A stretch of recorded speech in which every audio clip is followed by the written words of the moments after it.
Interdependence, the living fabric of reality. Hello friends, Miradu here. Today's topic is the interdependence of philosophy and practice in Buddhism. The subject we are discussing today is critically important. The Buddha said, "One who sees dependent origination sees the Dhamma. One who sees the Dhamma sees dependent origination." This is not an exaggeration. It is repeated across many sutras. At first, everything will be simple, but toward the end, it becomes more complex. Let us begin. The most obvious example of interdependence is between people. Your body was born from your parents. It looks and functions the way it does because of your genes. Put simply, roughly 50% from your mother and 50% from your father, with recombination and mutations. And your parents' bodies are the way they are because their parents were that way, and so on. Across many generations, our bodies are not something that appeared on their own. They are a direct continuation of our ancestors. But not only physically. Consider, for example, the language in which you think and speak. It did not arise in your mind by itself. No, it was formed over thousands of years. Someone created these words, then they were transformed, adapted, and changed through a complex collective process. The words that arise in your mind, that you hear and speak, all of them emerged interdependently, with roots going back to the dawn of humanity. Every language evolved from earlier forms, sometimes through deliberate reforms, sometimes through natural change. Those earlier forms, in turn, arose from more archaic ones and are intertwined with other languages. They exist in language families. If you are curious, you can look up the Indo-European language family, and this entire structure is constantly evolving. Some of the words we use became standard only recently. Language is alive, and we are not merely observers, we are participants in it. But not only the body and language. Your way of thinking was formed in a similar way.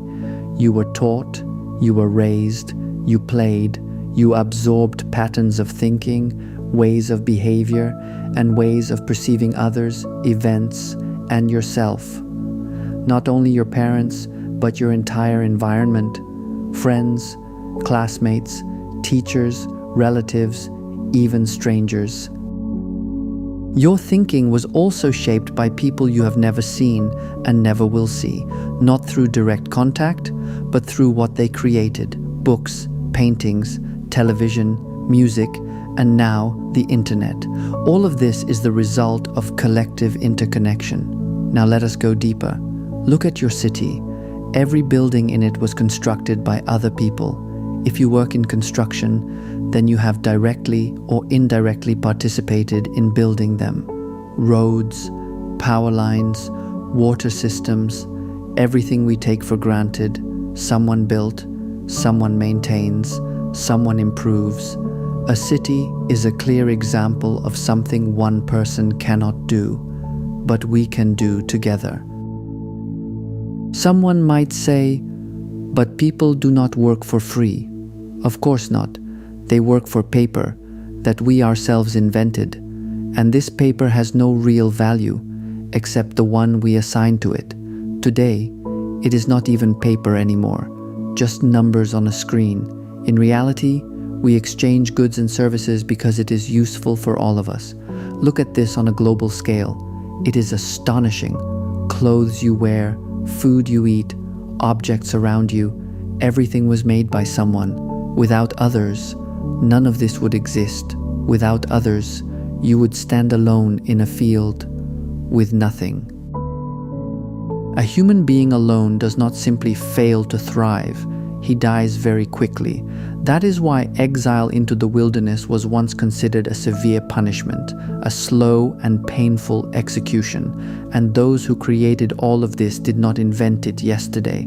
It is the result of thousands of years of effort, of progress, of thought, the result of entire lifetimes of labor by our ancestors. We are not merely standing on the shoulders of previous generations. We are not merely dependent on each other. We are the result of others, and others are the result of us. We are conditions for one another. It is worth reflecting on this carefully and deeply. It is difficult to overestimate the interdependence of people. In Buddhist practice, it is extremely useful to contemplate this, to notice it. Moreover, we are all related.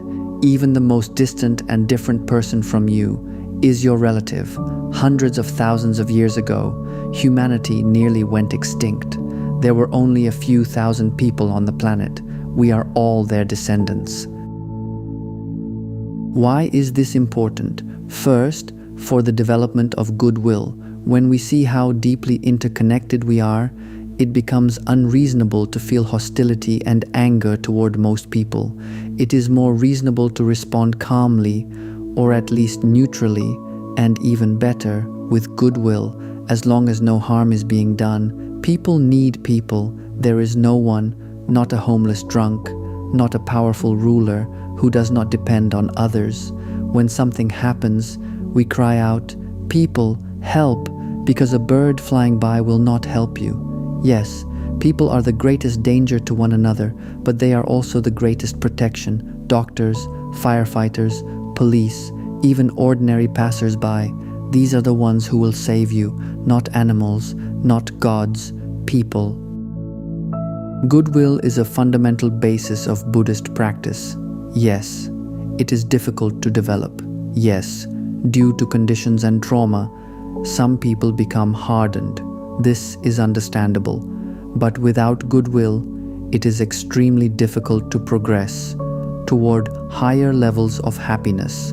A mind filled with hatred, with anger, with hostility is constantly disturbed, like ripples on water.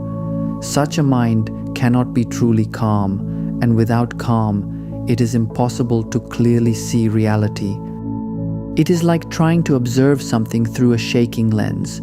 The image becomes blurred. This is why there are no angry awakened beings. As long as the mind is filled with disturbing emotions, awakening is not possible. You can try to be an angry yogi, but there is a limit, a ceiling, beyond which you cannot progress. Understanding interdependence also reveals something important. You matter. Even a small action has an effect.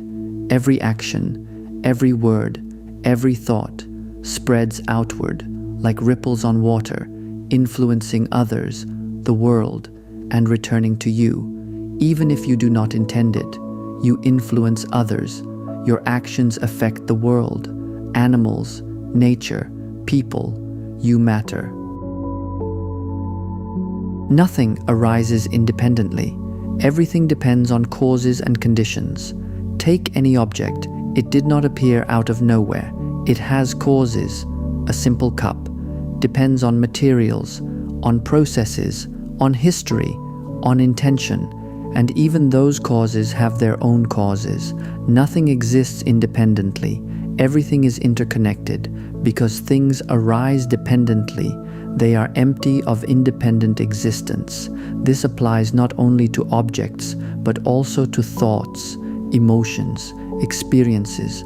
When we examine them closely, we see the same pattern. They arise and they pass. Understanding this is essential for overcoming suffering. Suffering arises from misunderstanding reality. We take what is changing and dependent, and we believe it is fixed. This leads to attachment, to aversion, to dissatisfaction. There is not one cause of suffering.